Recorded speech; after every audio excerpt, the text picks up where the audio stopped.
Muchas gracias, profesora, por este ratito de conversa y haber tenido la disposición para esta entrevista.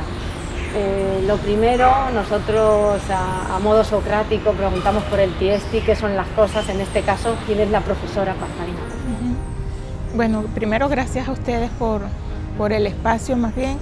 No, bueno, profesora de la Universidad Simón Bolívar, en cuanto a formación, economista, pero además de economista siempre interesada por los temas de la ciencia política, y por eso entonces después me fui por el doctorado en ciencia política para un poco integrar los dos aspectos, ¿no? En cuanto a la formación formal. Y bueno, vengo de la Universidad Central de Venezuela, el lujo de haber tenido profesores extraordinarios, además que me formaron con un pensamiento crítico desde muy joven en la Universidad Central de Venezuela en economía. Y bueno, así he seguido y me he mantenido tratando de comprender los fenómenos económicos y políticos que van siempre ligados, pero con un pensamiento crítico, ¿no? Entendiendo que a veces las teorías terminan justificando, algunas teorías desde lo económico, terminan justificando modelos. Entonces, bueno, tratando de entenderla con otra mirada.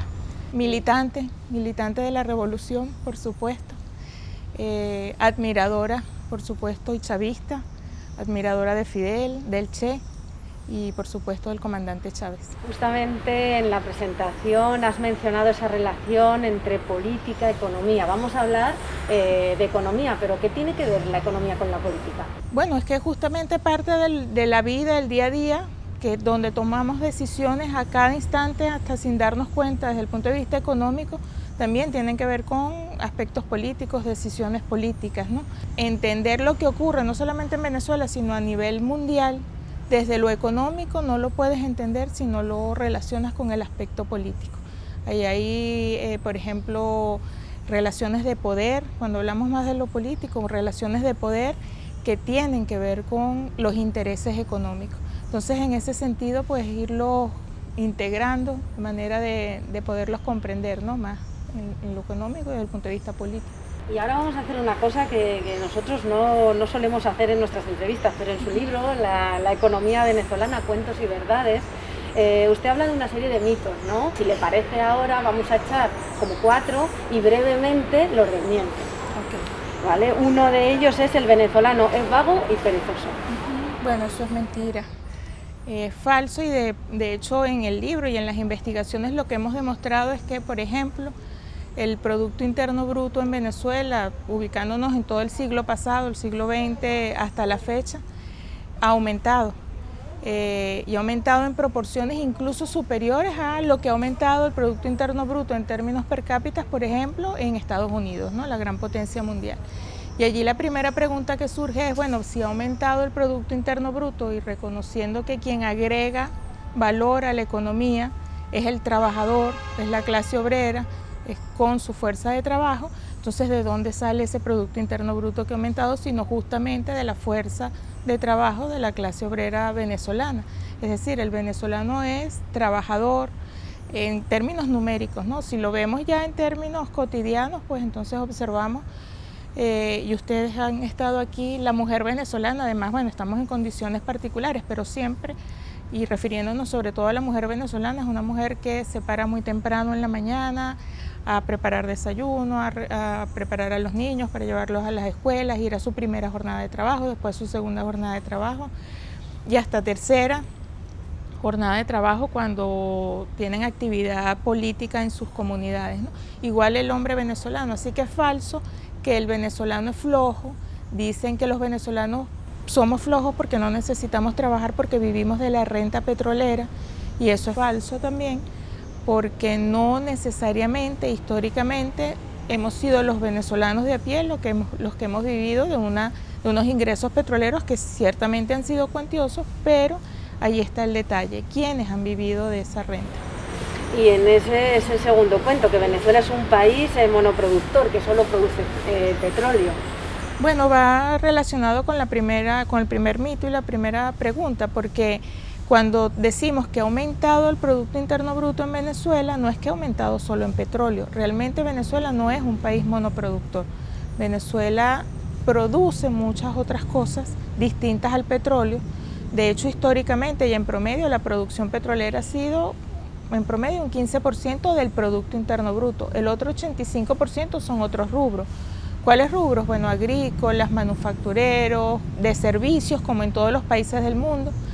Y en ese sentido, pues entonces hay servicios de todo tipo, ¿no? Salud, educación, servicios eléctricos, comunicaciones, el sistema financiero, es decir, construcción. Ese 85% es consecuencia de la producción por parte de los venezolanos. Entonces Venezuela no es un país monoproductor, Venezuela es un país monoexportador. Solo exportamos petróleo, principalmente el 95% de lo que ingresa en Venezuela es por concepto de exportación petrolera. Y eso no es casual. Y allí es donde radica todo este discurso y ese mito que no es casual de quién se apropia de la renta petrolera, porque ¿qué es lo que han hecho históricamente las grandes empresas en Venezuela? Sobre todo las grandes transnacionales, ¿no? Pero las grandes empresas, ellas operan en Venezuela, producen solamente lo mínimamente necesario para el abastecimiento interno. Además es una forma de justificar su presencia en Venezuela, pero no producen algo más para exportar. Entonces estas empresas nunca han exportado, teniendo la capacidad. ¿Y por qué no exportan como en cualquier otro país del mundo? Porque captan divisas a través del Estado, que históricamente ha sido así. El Estado produce petróleo, sobre todo desde que se nacionalizó la industria petrolera en el 76. Se vende el petróleo fuera, entran divisas y esas divisas terminan en manos de estas grandes empresas, además subsidiadas, ¿no? Siempre, digamos, particularmente ha sido así históricamente hasta que llegó la Revolución Bolivariana en el 2003, que es cuando el comandante Chávez aprueba o establece lo del control de la administración de las divisas. ¿Y qué dice? Bueno, estas divisas son de todos los venezolanos. Antes se apropiaba ese sector privado, gran sector privado, de estas divisas, pero esas divisas son de los venezolanos y allí con esas divisas que ya no le entrega en su mayoría al sector privado, es cuando, por ejemplo, crea políticas como las grandes misiones, la misión Barrio Adentro, misión Rivas, todas las misiones que ustedes conocen, y además, digamos, son divisas que terminan tributando la producción nacional, que además se distribuye de manera menos desigual como ocurría en lo que era la Cuarta República, ¿no? Estamos hablando de que las divisas que ingresaban por exportación de petróleo antes del 2003, del total, más del 100%, el 113% iba al sector privado, más de lo que entraba, porque además hay que sumarle lo que entraba por deuda externa, o sea, por lo que nos prestaban. Después del 2003 eso pasó del 113% al 40%. La diferencia es lo que permite, entre otras cosas, explicar en el marco de un modelo distinto ese uso de esas divisas para la producción nacional, para los venezolanos, bueno, para infraestructuras, etc. Uno de los motivos por el odio que siente la oposición y el sector privado a ese intento de transformación social. El Estado es ineficiente, otro punto. Sí, bueno, ese es otro gran mito aquí y en muchas otras partes del mundo, y no es casual porque justamente los grandes capitales, pues, que además tienen el poder hegemónico de los medios de comunicación y de la academia, por eso también te decía lo de algunas teorías que buscan justificar modelos, ¿no?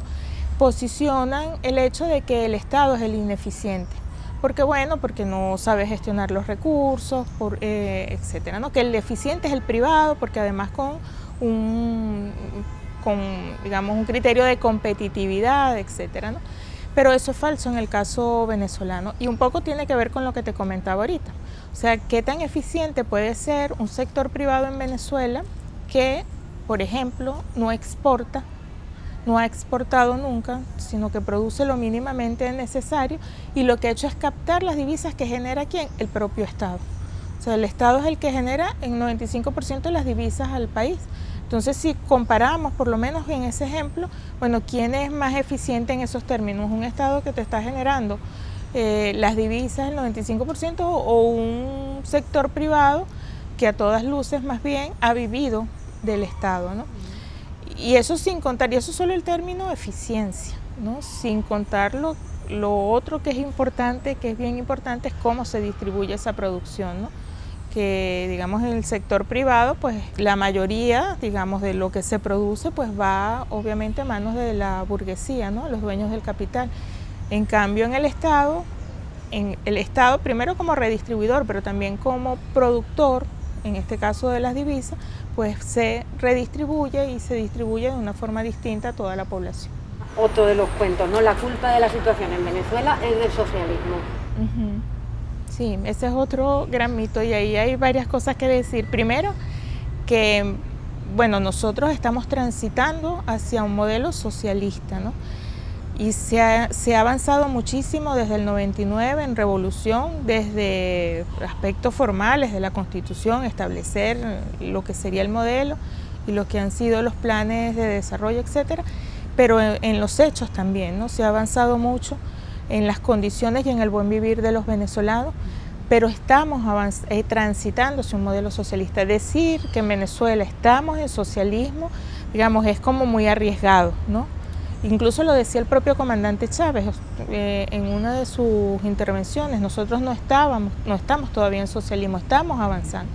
¿Y cómo hemos ido avanzando? Una primera parte es eso, cómo de las riquezas que tenemos en Venezuela ya no se van a ese sector privado y a la burguesía, sino que se distribuye al pueblo trabajador, con distintas políticas, las misiones que mencionábamos, muchas otras, no son solamente las misiones.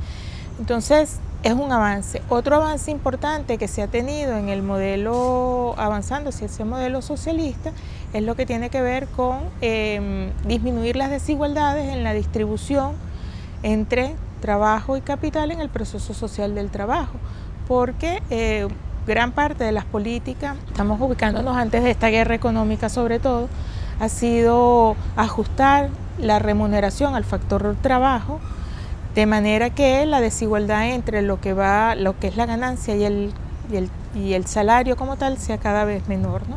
Eso es parte de ese avance, o sea, garantizarle condiciones de vida al trabajador, sus necesidades materiales, además para empoderarlo como pueblo trabajador para avanzar en el proceso.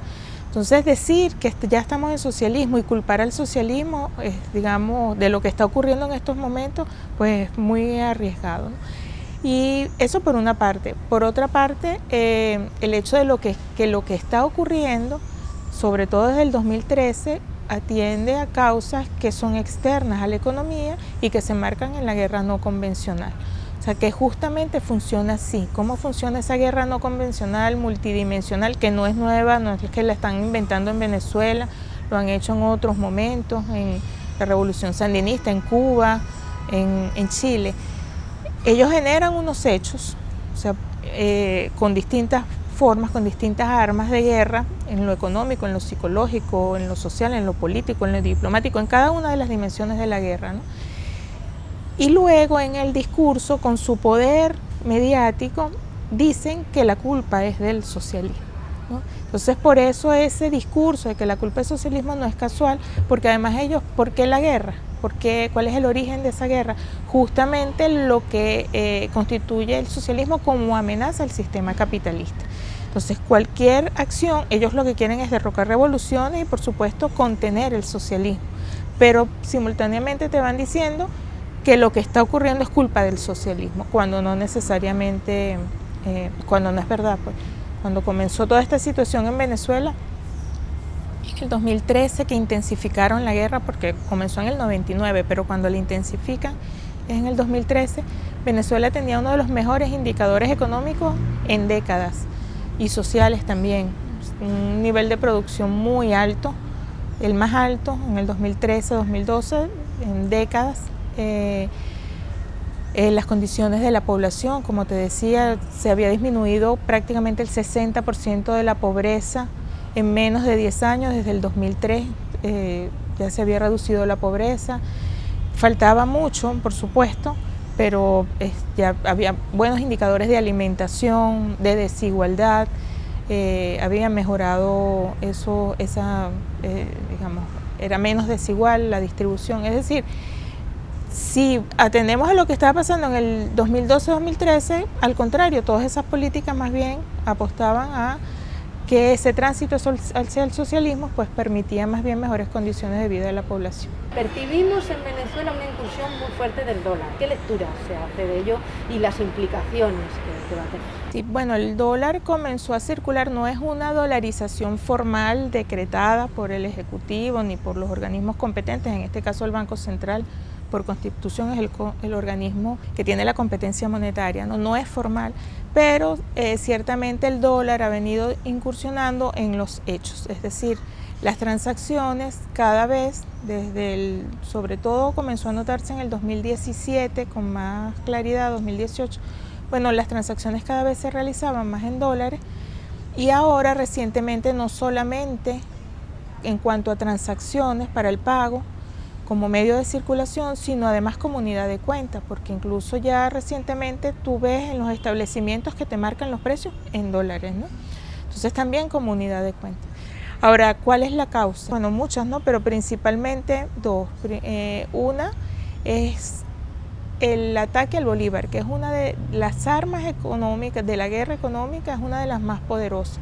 El ataque a las monedas, al dinero, al valor del dinero, forma parte de los manuales. Siempre lo ha formado, estuvo en Nicaragua, generaron una hiperinflación, no tuvieron tiempo de hacerlo cuando Allende, pero lo han venido haciendo en muchas experiencias. De hecho, todas las hiperinflaciones a nivel mundial están asociadas con el cambio en el valor del dinero, ¿no? Entonces, esa arma, que no es otra cosa que la manipulación del valor del dinero, a través además con el apoyo de los medios de comunicación, en este caso con las redes sociales, que te marcan en un portal el supuesto valor del bolívar, aunque sea ficticio, te lo van aumentando el precio del dólar, que es lo que hace que se induzca una depreciación de tu moneda. Por lo tanto, todos los agentes económicos, además, viendo que históricamente el bolívar, históricamente desde el 2013, ¿no?, ha estado depreciándose, aunque sea de manera ficticia, ellos esperan, y es lo que se conoce en economía como expectativas racionales, ellos esperan que eso siga ocurriendo. Por lo tanto, todos los agentes económicos comienzan a migrar hacia una moneda más fuerte, ¿no? Entonces el interés, además de desprenderse de bolívares, es más bien tener una moneda más fuerte, eso por una parte. Entonces tiene que ver con el ataque al bolívar, ¿no?, como una primera causa, la determinante, la originaria. Esa depreciación inducida del bolívar, por una parte ha hecho que, bueno, que la gente busque una moneda más fuerte, pero además ha habido una disminución de la cantidad de bolívares que están circulando en la economía, en términos reales, aunque en términos nominales, absolutos, te pueden decir, y lo vas a conseguir en los medios de comunicación, es que ha aumentado la cantidad de bolívares, no sé cuántos billones de bolívares más en Venezuela, sí, pero en términos reales, en cuanto al tamaño de la economía, incluso en comparación con los precios, más bien ha disminuido. Por ejemplo, en el 2014, la cantidad de dinero, bolívares, que circulaban en la economía en función del tamaño de la economía, de lo que se producía, era el 80% de bolívares con respecto al tamaño de la economía. Por ejemplo, si se producían 100 bolívares de todo lo que se producía, circulaban 80 bolívares. Ahora, si se producen 100, circulan 20. ¿Qué ha ocurrido? Eso ha sido parte de la política monetaria. Nosotros hemos tratado de alertar esa situación de la necesidad de aumentar la cantidad de bolívares en la misma proporción en que están aumentando los precios en la economía, que además aumentan consecuencia de esa guerra económica y el ataque al bolívar, ¿no? En el momento en que tú no aumentas la cantidad de bolívares que necesitas, que realmente necesitas para las transacciones, entonces el dólar entra.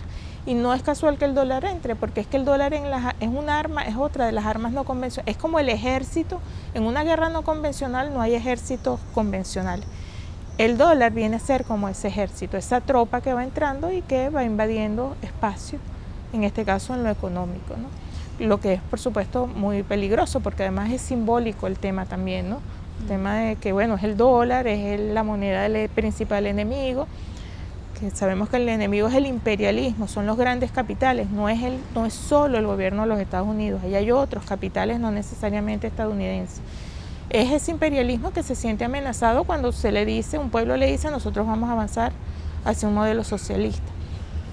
Pero bueno, el dólar es un símbolo bueno, de esa guerra por parte del imperialismo.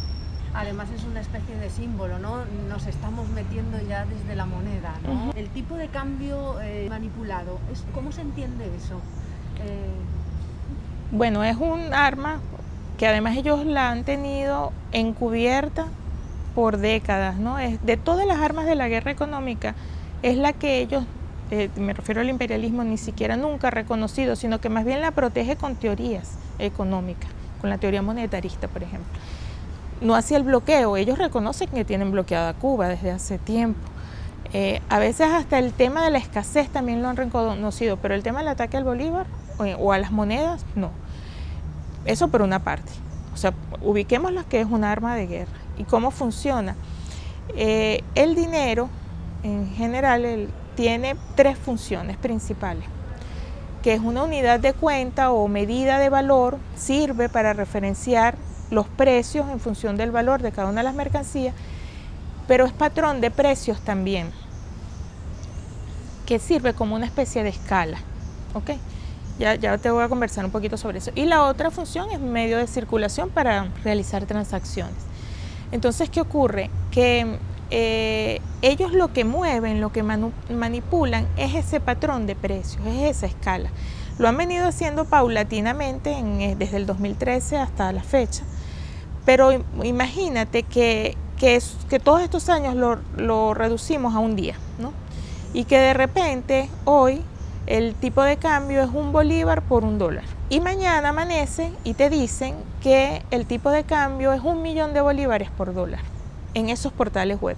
Ellos lo han tenido que hacer paulatinamente para irlo posicionando psicológicamente, para que no se note mucho, etcétera, ¿no? Pero vamos a reducir el tiempo y vamos a hacerlo de un día para otro. De un día para otro no cambió el valor de las mercancías en Venezuela, ni cambiaron las reservas internacionales, ni cambió el proceso productivo. Lo que te están haciendo es que te están cambiando la escala de medición del tipo de cambio del dinero, no de los valores como tal.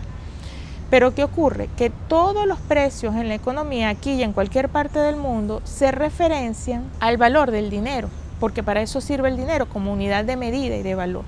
Entonces, si tú tenías un valor de que 1 kilo de harina tenía un precio de $1, pero ya el bolívar, te están diciendo que no es un bolívar por $1, sino 1.000.000 de bolívares por $1, esa harina, ahora el precio que le van a marcar va a ser 1.000.000 de bolívares, no un bolívar. Y así como la harina, el resto de los bienes y servicios.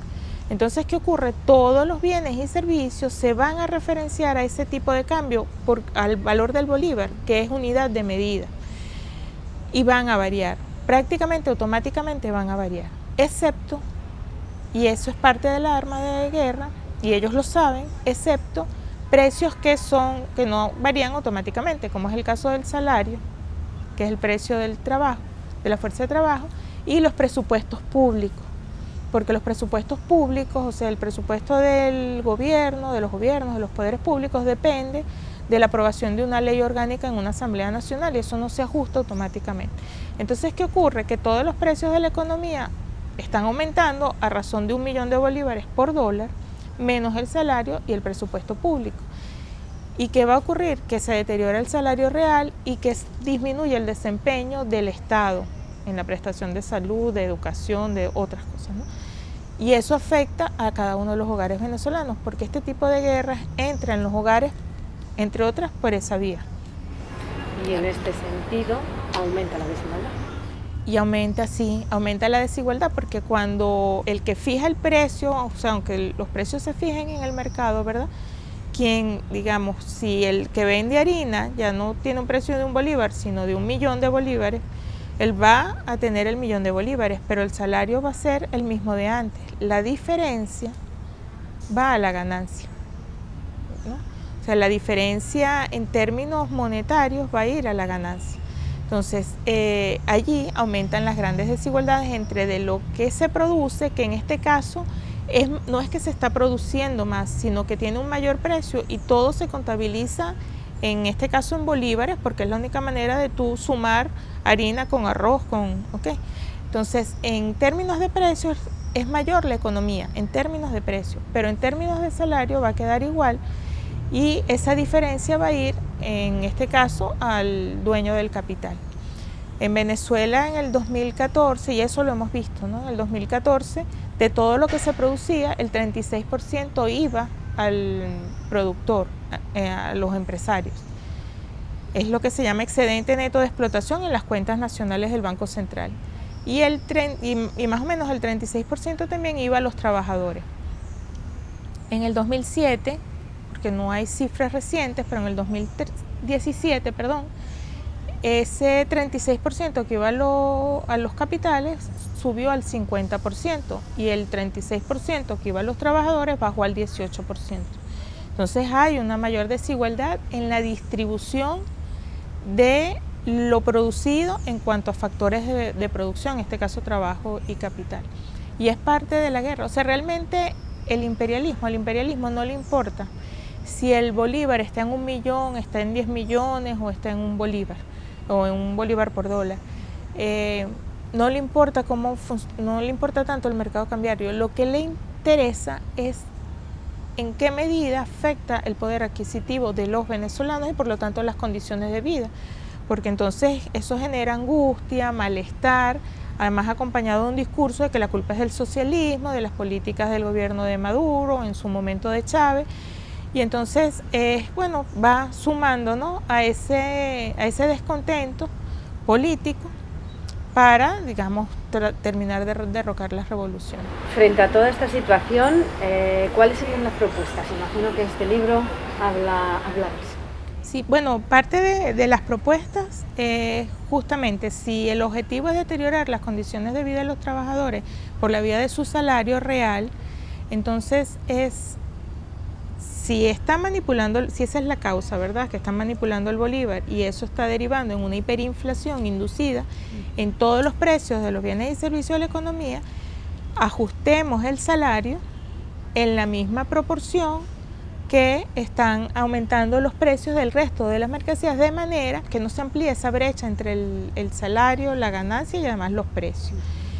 Siempre damos un ejemplo sencillo, ¿no?, suponiendo una economía que solo produce panes, ¿no?, y cada pan tiene un precio de, suponte, de 1 bolívar hoy.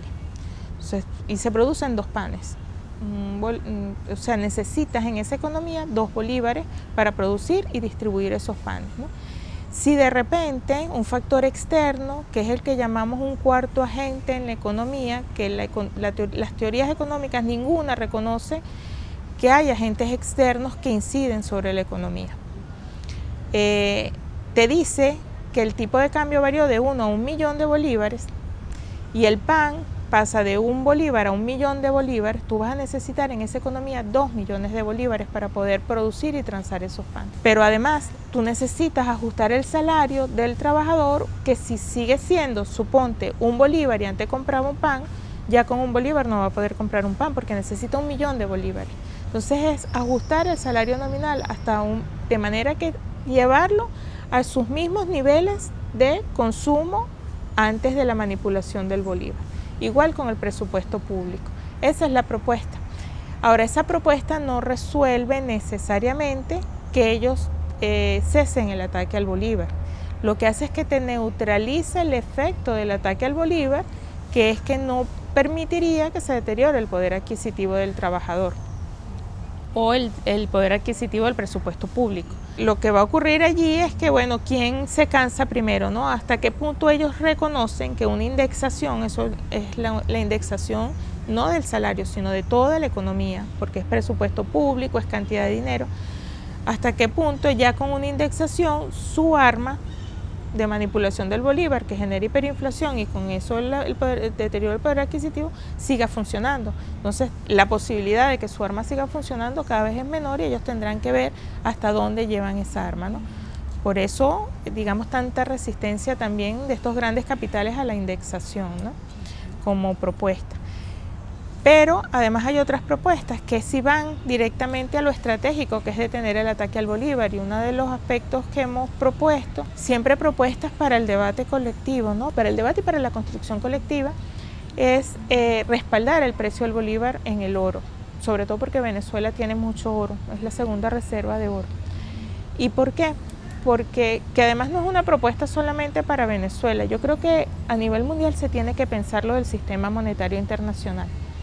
Cuando en el 71 Nixon dijo que ya el dólar, que seguía siendo referencia mundial desde el 44, no iba a estar respaldado en el precio del oro, que independientemente de las cantidades es el valor del oro, ¿no?, sino en la confianza, eso dio pie para que esa arma de guerra económica fuese más factible. ¿Por qué? Porque no hay nada más manipulable, sobre todo si tienes el poder de los medios de comunicación, que la confianza.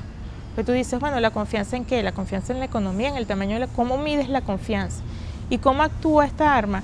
Te va posicionando mensajes de que la economía venezolana es un desastre, que está en default, que el socialismo no sirve, que va a ser todo un fracaso. Y va moviendo esa supuesta confianza en el bolívar, que es expresión de la economía. Entonces, la propuesta es, bueno, avancemos hacia un sistema monetario donde el valor del dinero, que no es cualquier cosa, porque es el que, como ves, te marca el precio de todo el resto de las mercancías, el valor del dinero se referencia a un valor de algo que sea tangible, verificable, cuantificable, y no algo como la confianza, ¿no?, que fue parte de la estrategia en el 71. Y bueno, de alguna forma ha habido avances a nivel incluso mundial. China respaldó el yuan en oro, no por casualidad, para contrarrestar el dólar. Es decir, por allí un poco va la propuesta. Usted ha planteado algunas críticas a recientes medidas económicas del gobierno. Una es la ley antibloqueo y también la ley de zonas económicas especiales. ¿Qué peligro ven ellas? Bueno, primero la crítica apunta al hecho de quizás no tener el diagnóstico acertado de lo que está ocurriendo en Venezuela. ¿Pero por qué? Porque si lo que está ocurriendo es, por ejemplo, lo del ataque al Bolívar que hablábamos, y el bloqueo, y sabiendo que el bloqueo, además, quienes están detrás no es Trump, no es Obama, no son los presidentes, o sea, ellos terminan siendo voceros, sino los grandes capitales. Entonces el principal peligro es, bueno, ¿cómo es que uno se hace la pregunta, cómo es que entonces los grandes capitales extranjeros, sobre todo privados y extranjeros, son los que van a venir a nosotros a resolvernos el problema y a salvarnos la situación, si son justamente ellos los que están detrás de la guerra económica? Eso por una parte, ¿no? Por otra parte, ¿hasta qué punto? Son como las grandes preguntas que uno se hace en un primer término, más allá de lo que significaría, sobre todo la ley antibloqueo, más allá de lo que significa una zona económica especial, que ahorita lo podemos conversar. La otra gran pregunta es hasta qué punto el hecho de que estos grandes capitales entren al país detendría el ataque al Bolívar que tanto daño está haciendo a la economía venezolana y al pueblo venezolano, ¿no? Sí, repetimos, son justamente ellos quienes están detrás de este ataque al Bolívar. Entonces, es como las primeras preguntas, o sea, ¿por qué en esas condiciones sí? Entonces, ¿cuáles condiciones? Que entramos en las zonas económicas especiales. En primer lugar, una zona económica especial, ¿por qué vendrían los capitales aquí o a cualquier parte del mundo? ¿Por qué se moverían de donde están e irían a cualquier otra parte del mundo a funcionar esos capitales?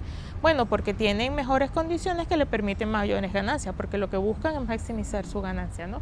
Entonces, ¿cuáles son esas condiciones que le permitirían maximizar las ganancias? Menores salarios. Porque recordemos que en un sistema capitalista, dado unos precios, la ganancia es mayor cuando el salario es menor. Entonces, el primer riesgo es afectar los derechos de los trabajadores, que ha habido muchas conquistas en revolución. Nada más la ley aprobada por el comandante Chávez el 1 de mayo del 2012, bueno, es una ley de avanzada en el tema del derecho de los trabajadores. Entonces ese es un primer riesgo. Sin embargo, bueno, han dicho que no se va a tocar la ley que de los trabajadores ni las conquistas de los trabajadores. La propuesta que estamos haciendo, bueno, de aprobarse las zonas económicas especiales, más allá de que en el discurso se diga que no se va a tocar la ley de trabajadores, pues dejemos blindado el tema en la ley, en esa ley de zonas económicas, diciendo bajo ningún concepto, en ninguna circunstancia se va a tocar el derecho de los trabajadores en las zonas económicas especiales. Ese es el primer riesgo. Lo otro, y es parte de las zonas económicas especiales aquí y en cualquier parte, es que ¿por qué vendrían? Bueno, porque una vez que el capitalista tiene su ganancia, ¿no?, luego que se apropió del valor de la fuerza de trabajo, no dársela al Estado para que la redistribuya, sino que me quedo con mi ganancia, es decir, no pagar impuestos. Y allí hay varias observaciones que hemos hecho. La primera de ellas es que, primero, el margen de que no paguen impuestos estos grandes capitales en Venezuela es bajo. ¿Por qué? Porque es que prácticamente nunca han pagado impuestos estos grandes capitales. Primero, porque históricamente, desde por lo menos los 70 del siglo pasado, la presión tributaria sobre el impuesto sobre la renta es muy baja porque el Estado capta impuestos es por la vía petrolera, ¿no? Entonces, eso es una forma de que el sector privado y las grandes capitales extranjeros se apropien, además de indirectamente, o se aprovechen de esa renta petrolera, porque no pagan impuestos, porque el Estado nunca le ha interesado cobrarle, justamente porque lo tiene vía petróleo. Pero además hay un convenio de doble tributación desde el año 98 que dice que las transnacionales no tienen por qué pagar impuestos aquí, sino que lo pagan en su país donde está la casa matriz. Entonces ahí uno dice, bueno, entonces, ¿qué tanto interés pudiesen tener estos grandes capitales en venir a Venezuela si le estás diciendo que por el lado de los trabajadores no va a tener mayor ganancia? Por el lado de los impuestos tampoco es que hay mucho donde agarrar.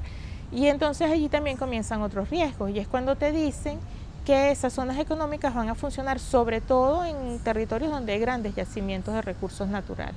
Y ahí hay un riesgo importante, sobre todo lo que tiene que ver con el extractivismo bueno, Venezuela tiene la primera reserva de petróleo, una de las primeras reservas de oro, coltán, que no está ni siquiera cuantificado, pero que es grande, agua, es decir, muchas, ¿no?, diamantes. Entonces, bueno, el riesgo de que vengan empresas a llevarse directamente los recursos naturales sin ningún tipo de control, sino por el contrario, en condiciones especiales. Y el otro gran riesgo es que esos territorios están en las zonas fronterizas de Venezuela. Están en Zulia, el petróleo, el oro en Bolívar, está por otro lado Amazonas, digamos, zonas, y todo lo que tiene que ver con las riquezas pesqueras en el norte, ¿no?, en la costa. Y en el momento en que las zonas económicas especiales pudiese establecer normas distintas a las nacionales, por ejemplo, políticas cambiarias, financieras, laborales, funcionan como territorios aparte, ¿no?, como territorios distintos a lo nacional. Y allí también puede haber un riesgo de secesión, y más en condiciones de Venezuela, donde, bueno, estamos sobre la mira de un imperio estadounidense, en decadencia, por cierto, cada vez más desesperado, y que ha hecho lo imposible, por ejemplo, el tema de todo lo que ha pasado en la frontera con Colombia, el tema del Esequibo. Entonces también hay un riesgo de integridad territorial en el momento en que tú estableces unos territorios con normas totalmente distintas a las nacionales, donde pudieses perder el control por la vía de lo económico, incluso con que funcionen tribunales y árbitros distintos. Es un riesgo, es como que funcionaran pequeños territorios distintos a los que están establecidos a nivel nacional, ¿no? Entonces, bueno, esos son los riesgos que vemos, y que de aprobarse la ley, lo que hemos hemos propuesto, bueno, blindemos esa ley de organizaciones económicas para disminuir esos riesgos o evitar esos riesgos que te estoy mencionando. Puede haber otros, hay un tema constitucional también, si es constitucional o no. Varios abogados se han pronunciado al respecto en el tema más legal, ¿no? Pero desde el punto de vista económico, político, incluso geopolítico, esos son los riesgos. Y son riesgos nada desdeñables. La pandemia habla de que la vacuna se ha convertido en un negocio. La muestra más inhumana del capitalismo, ¿no? Son palabras suyas. ¿Por qué? Bueno, la pandemia ha mostrado muchas cosas, ha evidenciado muchos fenómenos que tienen tiempo, pero que estaban como ocultos, ¿no? Uno es, por ejemplo, en este caso, la mercantilización de la salud a través de, en este caso particular, de las vacunas, ¿no? Y allí, bueno, no podemos referirnos al tema de lo que está ocurriendo con esta guerra de las vacunas y estas transnacionales, sobre todo las grandes transnacionales farmacéuticas del complejo médico farmacéutico, que han investigado rápidamente, como era de esperarse, por cierto, que lo hicieran, por las características de la enfermedad, que es muy contagiosa y letal, estas empresas rápidamente se abocan a la investigación y el desarrollo de curas o de vacunas. Pero además de eso, entonces caemos en lo que tiene que ver con los derechos de propiedad intelectual y las patentes, que es un mecanismo de la década de los 90 en el marco de la Organización Mundial del Comercio, en el marco del neoliberalismo, que no es otra cosa que otorgarle formalmente el monopolio a una industria, en este caso farmacéutica, que no es cualquier cosa, porque son productos asociados a la salud y a la vida, ¿no? Medicamentos o material para la prestación del servicio. Entonces, los derechos de propiedad intelectual es un mecanismo del sistema capitalista para otorgar un monopolio, a darle la exclusividad a pocas empresas que, si te pones a ver, bueno, tienen tremendo poder ahora en el mundo, porque entonces las pocas vacunas que hay, o sea, depende de esas empresas el hecho de que la población mundial se vacune y que pueda sobrevivir a esta pandemia. Depende, o sea, el poder es tremendo, ¿no?, que se le da. Entonces, hay todo un debate ahorita para levantar el tema de las patentes de la vacuna contra el COVID. Por supuesto, la industria farmacéutica no está de acuerdo. Y no está de acuerdo, ¿por qué? Bueno, primero, ¿por qué levantar las patentes? Porque estos monopolios, ¿qué efecto tienen? Primero, en precios y también en cantidades. No hay manera, o sea, ellas solas no tienen capacidad de producir para poder vacunar rápidamente a la población mundial. Tienen que ceder el conocimiento y la tecnología y no lo quieren hacer. Ahora, ¿por qué no lo quieren hacer? A mi modo de ver, por dos razones, ¿no? Uno, porque marcaría un precedente tremendo. Si se levantan las patentes en la vacuna contra el COVID, eso permitiría después abrir las puertas para que se elimine ese mecanismo de las patentes y los derechos de propiedad intelectual para cualquier otro medicamento o cualquier otro bien, incluso que no necesariamente sea de salud, ¿no? Por supuesto, eso no les conviene. Y por otro lado, porque las farmacéuticas históricamente han buscado, una vez que tienen las patentes, de cronificar las enfermedades. Es decir, investigan y desarrollan medicamentos para cronificar. Entonces tú ves que orientan muchos recursos para el tratamiento del VIH, pero no para la cura del VIH o para la vacuna contra el VIH. ¿Por qué? Porque le interesa que la persona se mantenga viva con una enfermedad crónica, y eso es un mercado cautivo para el que tiene el tratamiento. Y así la hipertensión, la diabetes, etc. Hay muchos ejemplos. ¿Qué ocurre? Que con el surgimiento de las variantes hay posibilidades no de mantener ese mercado de las vacunas. No es que vacunaste ahorita a toda la población y desapareció el virus, sino que hay variantes. Entonces, el que ya tiene la vacuna, con un pequeño cambio o una pequeña variante, pues entonces hace otra vacuna con su conocimiento y su tecnología para esta nueva variante. De hecho, ya se está hablando de terceras dosis, de nuevas vacunas contra las variantes. Entonces, ahí hay todo un debate por el tema de las variantes, que no le interesa a la industria farmacéutica ceder las patentes. Pero eso no es cualquier tema. Eso está muy relacionado con el sistema capitalista mundial, por supuesto, y con el poder que tienen estas empresas. Y el aumento, una vez más, de las desigualdades en el mundo, ¿sí? Porque quien accede a las vacunas son las capas medias y frente a las capas más desprotegidas, ¿no? Sí. No, y no solamente las desigualdades dentro de cada país, lo que tú dices, ¿no? Las capas medias y las con menores recursos. A nivel mundial, los países más desarrollados y prácticamente los países con pocos recursos. Pero además hay una perversidad adicional que hay que comentar, y es que esta industria farmacéutica, el financiamiento de la vacuna recae sobre los gobiernos. O sea, han sido los gobiernos los que han financiado el desarrollo de la vacuna. Y no solo eso, sino que le dieron recursos a la industria para que desarrollara la vacuna. Desarrollan la vacuna y además le garantizaron el mercado de la vacuna, porque prácticamente son los gobiernos los que están comprando la vacuna. Entonces, le dan el dinero para que financie y después le garantizan el mercado. Y de paso, o sea, siempre ganan pues estas empresas, ¿no? Y de paso, digamos, se lo distribuyen los gobiernos con mayores recursos, pues entonces captan esas vacunas.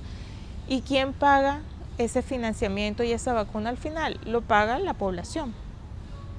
O sea, lo que el gobierno le da es porque lo captó por vía impuesto.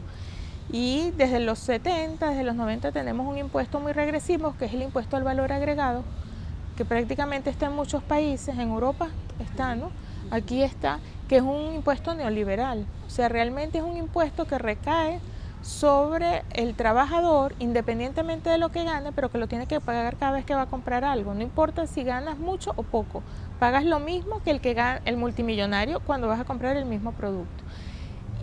Y por lo tanto, el que haya avanzado este IVA ha hecho que el impuesto sobre la renta haya retrocedido y sea en menor cantidad. O sea que la verdadera renta a nivel mundial cada vez ha sido pechada en menor proporción. Entonces, lo que los gobiernos captan es por esta vía de impuesto, que es un impuesto muy regresivo y que terminamos pagando todos. Entonces hay muchas perversidades ahí en ese tema. Sí. Además, en tiempos de pandemia parece reajustarse el capitalismo. ¿Hacia dónde va el capitalismo post-pandemia?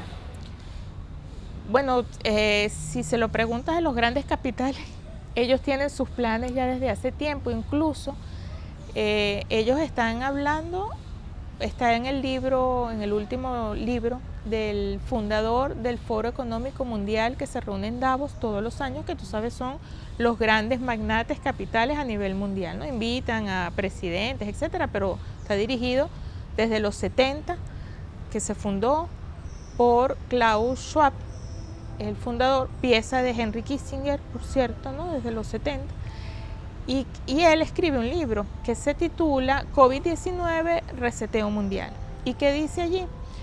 Que, que hay que revisar el sistema capitalista, el mundo en general, porque hemos notado primero con la pandemia grandes desigualdades, y mucha pobreza, no es que a ellos les interese realmente la cantidad de pobres ni los pobres, le interesa justamente tu pregunta, ¿cómo va a permanecer el capitalismo que está en crisis, que ha sido un fracaso porque no ha dado respuesta a las grandes mayorías, pero que está en crisis, y no está en crisis ahorita con la pandemia, está en crisis desde hace ya varios años, sobre todo desde el 2008. Entonces ellos están diciendo, ¿qué vamos a hacer con el capitalismo? Y se están planteando lo que ellos llaman la readaptación del estado de bienestar, que es volver a ese estado de bienestar después de la Segunda Guerra Mundial, que sirvió para contener el socialismo, sobre todo en Europa, esos movimientos de la clase obrera y esos movimientos revolucionarios,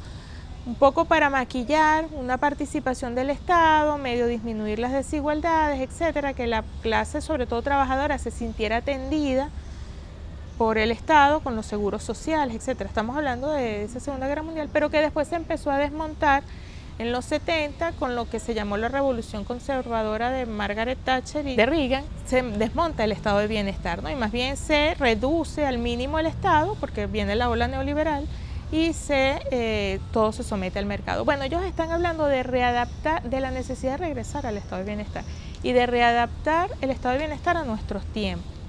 Primero, eso no es nuevo, no es con la pandemia. Ellos ya lo habían dicho en un foro en el 2008. O sea, ellos vienen con eso desde hace tiempo, no es la pandemia. Incluso el Fondo Monetario Internacional, que está anotado en esa línea, lo dijo, lo publicó en una revista en el 2008 también, 2009, en su revista, ¿no? Eso por una parte. Por otra parte, no es que a ellos les interese que hay pobres. ¿Cuál es su preocupación? Y lo dice en ese libro que te estoy comentando.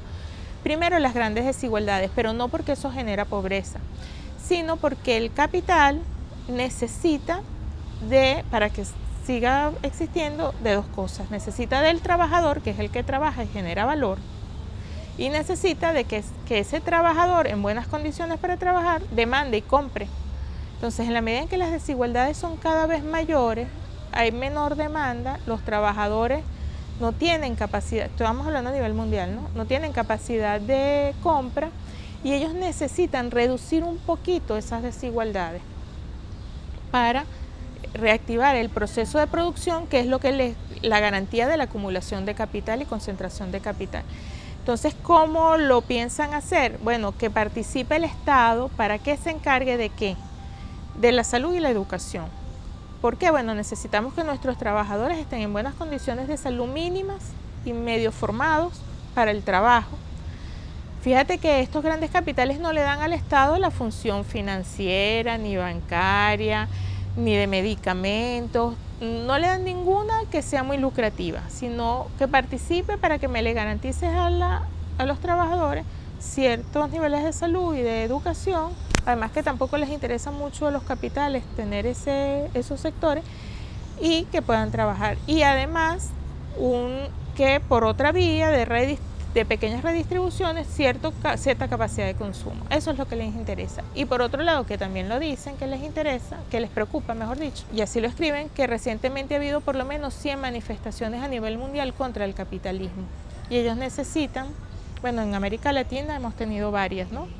Chile, Colombia, lo que pasó en Bolivia, la resistencia que hubo, ahorita Perú también con el triunfo de Castillo, y en España también ha habido, en Francia con los chalecos amarillos. Entonces, claro, ellos necesitan contener esas fuerzas de protestas, de rebeliones contra el sistema capitalista. Eso está escrito en el libro. Entonces ellos están tratando de reinventarse, de mantenerse, por supuesto, y perpetuar el sistema capitalista y por supuesto, contener el socialista. La historia parece repetirse con este nuevo reacomodo, ¿no? Sí. Socialismo, estado de bienestar y neoliberalismo. ¿Cómo podrían esta triada entenderse en estos tiempos? Un poco lo que te estaba comentando ahorita, ¿no? Pareciera que los capitales, sorpresivamente, porque uno dice, bueno, ¿cómo es que estos grandes capitales están ellos mismos diciendo que van a regresar al estado de bienestar, disminuir el neoliberalismo? Porque ¿qué es el neoliberalismo? Reducir el Estado al mínimo, someter todo a los mercados, pero además otro gran postulado del neoliberalismo es justamente el tema de reducir los salarios, congelar salarios al mínimo y liberar los precios, ¿no? Porque ahí, como decíamos, es la posibilidad de mayores ganancias en la medida que el salario es menor. Bueno, ellos, los mismos capitales, no solamente están planteando el Estado, primero, desechar el neoliberalismo, está escrito también en ese libro que te estoy comentando. Quizás para darse un tiempo, un respiro al capitalismo, no sé, ¿no? Es parte de sus estrategias. Y por otro lado, readaptar ese estado de bienestar. Es lo que están planteando. Y por supuesto, contener el socialismo.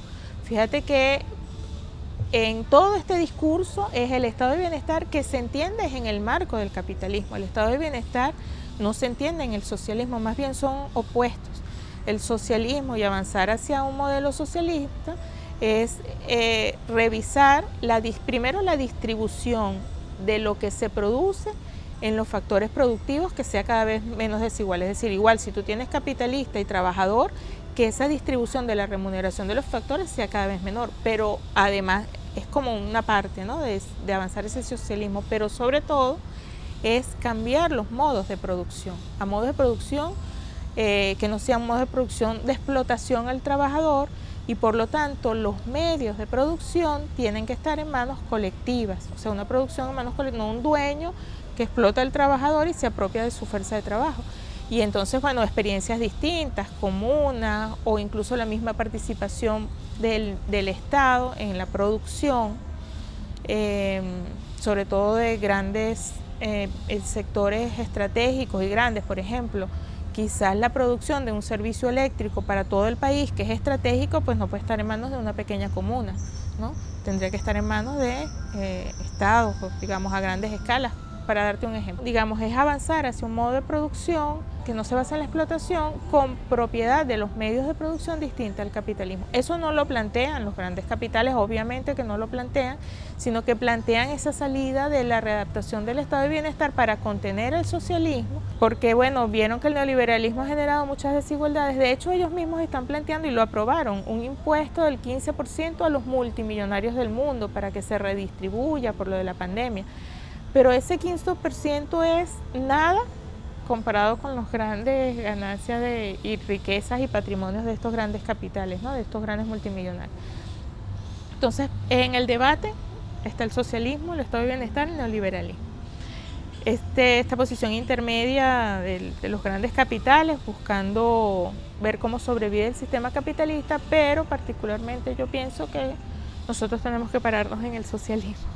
O en alar hacia el socialismo, ¿no? Mientras ellos están alando hacia el capitalismo y no dejarnos entrampar con ese discurso del estado de bienestar, de que ahorita sí somos buenos, que nos interesan los pobres, eso no es cierto, sino más bien lo verdaderamente importante es cómo cambiamos el modo de producción, cómo avanzamos hacia un modo de producción distinto.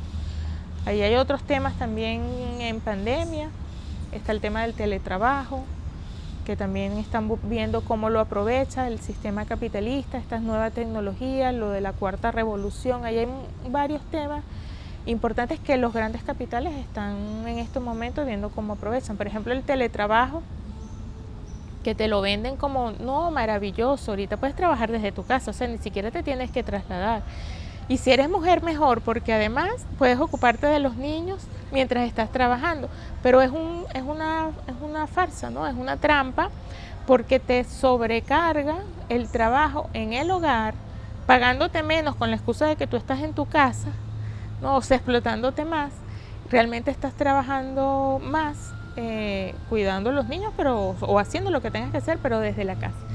Y eso tiene un riesgo, además de lo económico y además de la explotación y cómo ellos lo van a aprovechar, además de que tú eres el que tiene que mantener tu medio de producción. Si trabajas en una computadora, tú eres el que tienes que asumir el costo de la electricidad, o sea, muchas cosas, ¿no? De la alimentación incluso, porque de repente en la fábrica te la daban, qué sé yo. Tiene un riesgo político, y es que si tú tienes a las personas trabajando cada una en su casa, la posibilidad de organización como clase obrera se dificulta. Entonces, dificultas la organización y la movilización de la clase obrera, que no es igual que estén en una fábrica debatiendo sus reivindicaciones o sus sueños y su utopía de avanzar hacia un modelo distinto, a que tú los tengas cada uno en su casa. Entonces tiene un riesgo político también importante.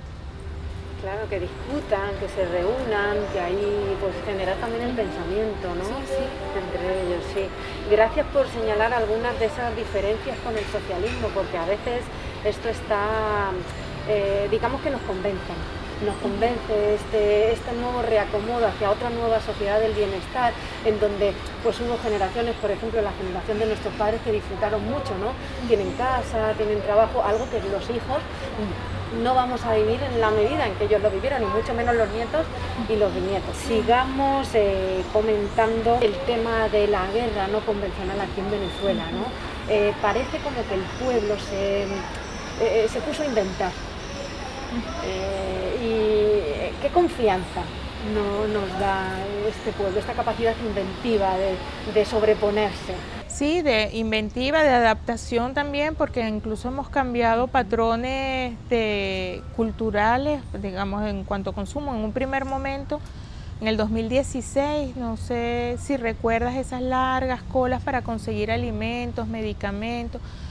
Pero en cuanto a alimentos, o sea, el primero era la harina de maíz precocida. El primer alimento que consumimos todos los venezolanos en las encuestas es la harina de maíz, porque es parte de nuestra cultura, y no por casualidad. Por eso es que lo primero que desaparece es la harina, el café, pero el pueblo venezolano, en resistencia, porque además ha habido adaptación, ha habido mucha invención, pero también mucha resistencia, pues ha tenido que también cambiar y buscar la manera, ¿no?, de sobrellevar para resistir esta guerra no convencional. Sin duda la resistencia del pueblo, pero tiene que ver mucho con la conciencia del pueblo.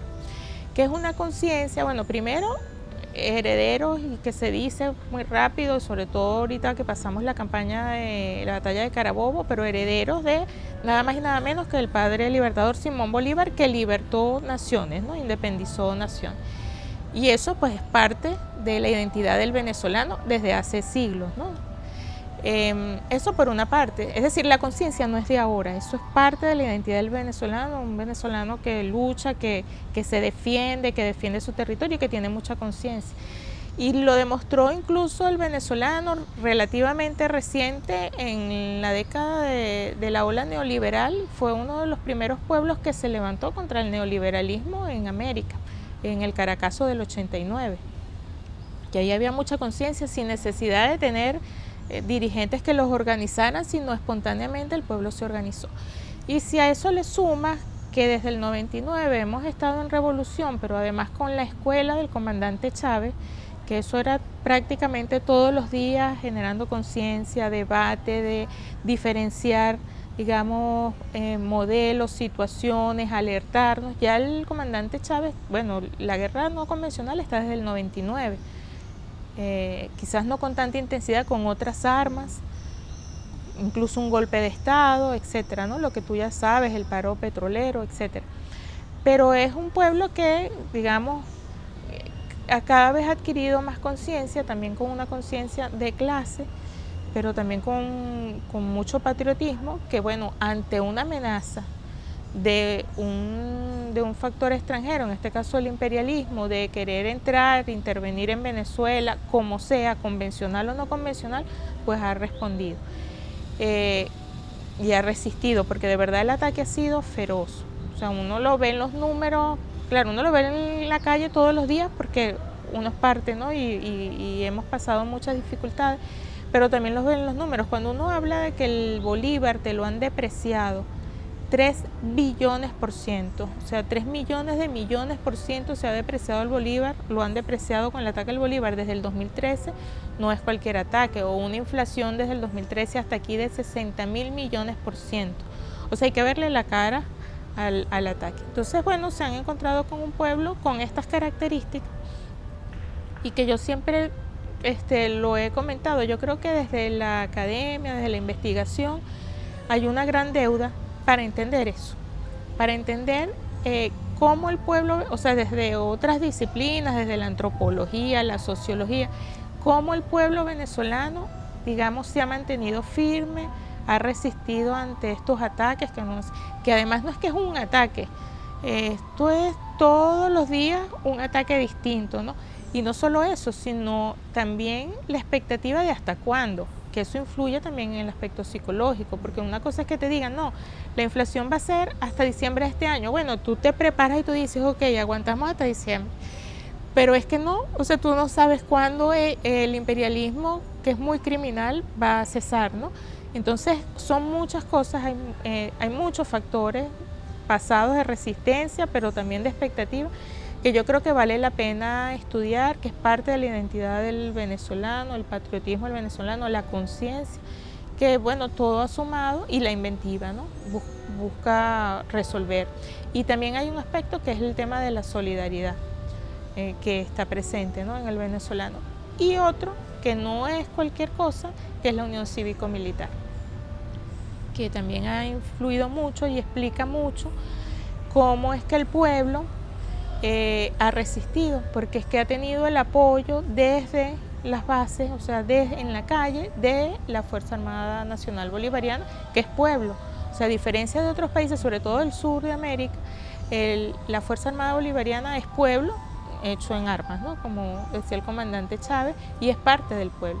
Entonces, y vive y padece lo mismo que el pueblo, y también resiste, pero tiene las armas, ¿no? Entonces, esa unión cívico-militar también ha permitido, que es un legado del comandante Chávez, ha permitido esta resistencia del pueblo todo venezolano.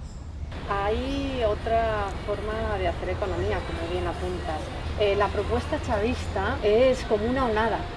Hay una ley, ¿no?, de economía comunal. ¿En qué queda eso ahora? ¿Cómo está eso? Sí, bueno, hay varias leyes que se aprobaron con el comandante Chávez de economía comunal, ¿no? Son varias, ¿no? Incluso como para ir organizando desde las comunas la producción, la distribución, el financiamiento, el intercambio. Es decir, son varias leyes. Recientemente hay un proyecto, es de las ciudades comunales. La ley de ciudades comunales, que es cómo ir, digamos, en el marco de las comunas, conformando estas ciudades comunales. También lo que comentaba el presidente Chávez del punto y círculo, y en su golpe de timón en octubre del 2012, seguramente te recuerdas, que es cuando dice como una o nada, ¿no? Una de las tantas veces que dijo como una o nada. Pero yo lo que pienso es que hay muchas experiencias que en las bases, ¿no?, a nivel de comunas, que se están desarrollando. Particularmente yo creo que se requiere, desde el punto de vista de las políticas, mayor apoyo a las comunas para irlas desarrollando más. O sea, hay la iniciativa, la convicción de la necesidad de las comunas, incluso se están desarrollando, pero se requiere, digamos, más apoyo en todo sentido. Y eso no necesariamente significa más financiamiento, porque es que uno entiende las comunas más bien autosustentables, ¿no? Más financiamiento del Estado, no necesariamente. Nosotros hemos planteado, en distintos foros, que Venezuela, para avanzar hacia el socialismo y además en un Estado comunal, plantearse una especie de 3 circuitos económicos. Por eso un poco te asomaba lo de qué tanto participa el Estado, la comuna, y hay un sector privado que está allí. O sea, el sector privado va a estar. De hecho, constitucionalmente está presente el sector privado. Pero en un país donde el 95%, más allá del bloqueo ahorita PDVSA y todo lo que estamos viviendo, que el 95% de las divisas llegan por petróleo, ¿verdad? Y que históricamente, antes de la revolución, esas divisas terminaban yendo al sector privado y a paraísos fiscales, es como ese 95%, cuando Chávez estableció el control cambiario, comenzó a ir hacia el Estado y la creación de políticas, misiones, etcétera, ¿no?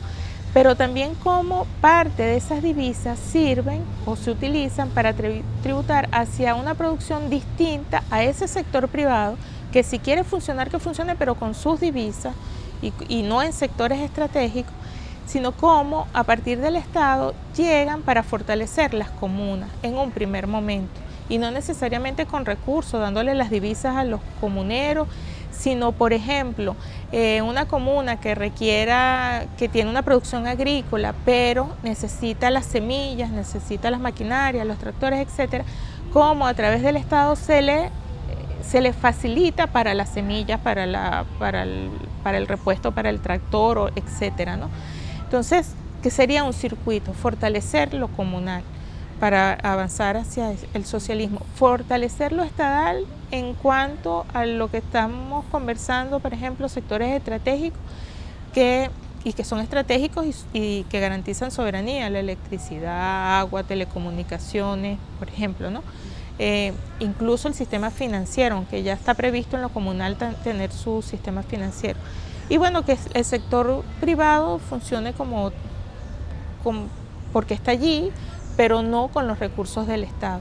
Siempre hemos dicho, bueno, ¿dónde es más fácil avanzar hacia el socialismo? En un país donde el 95% de las divisas ya son del Estado, o en un país donde el 95% de las divisas, por ejemplo, fuesen del sector privado y tienes que empezar por redistribuirlas, ¿no? Obviamente en estas condiciones, y eso Chávez lo tenía muy claro.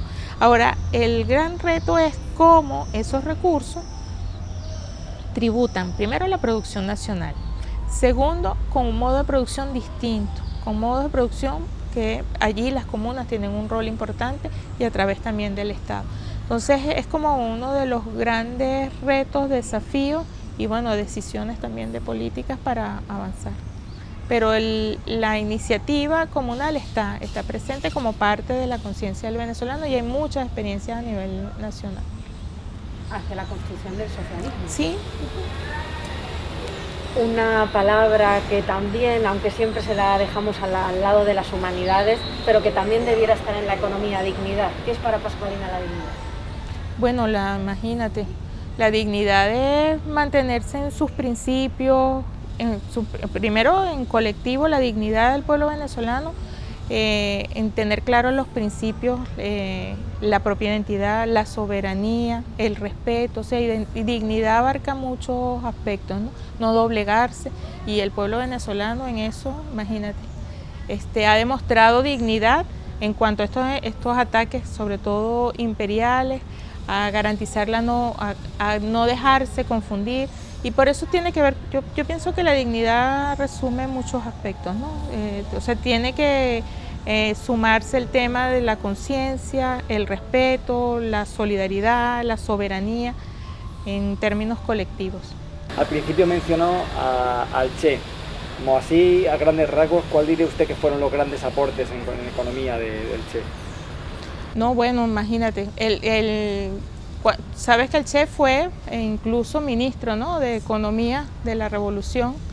Ese debate que dio el Che justamente en la construcción, porque vamos a estar claros, no hay manuales para construir el socialismo. O O sea, no, digamos, un manual que uno diga, bueno, guíate por aquí, no existe, además depende de muchos otros factores.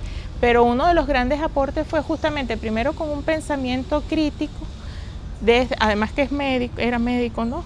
Pero con un pensamiento crítico, cómo avanzamos hacia ese modelo socialista sin dejarnos caer en estos paradigmas económicos y plantearnos ese avance en el caso de la Revolución Cubana, ¿no? Pero además tuvo que dar fuertes debates, y fuertes debates incluso con parte, ¿no? de seguidores de la Revolución, porque es que hay un tema paradigmático importante, o sea, de paradigmas de formación teórica que incluso calan en el pensamiento económico de revolucionarios. Yo creo que uno de los grandes retos, digamos, uno de los grandes aportes fue justamente sentar las bases para, bueno, dar otra mirada también a la economía y avanzar hacia ese modelo socialista.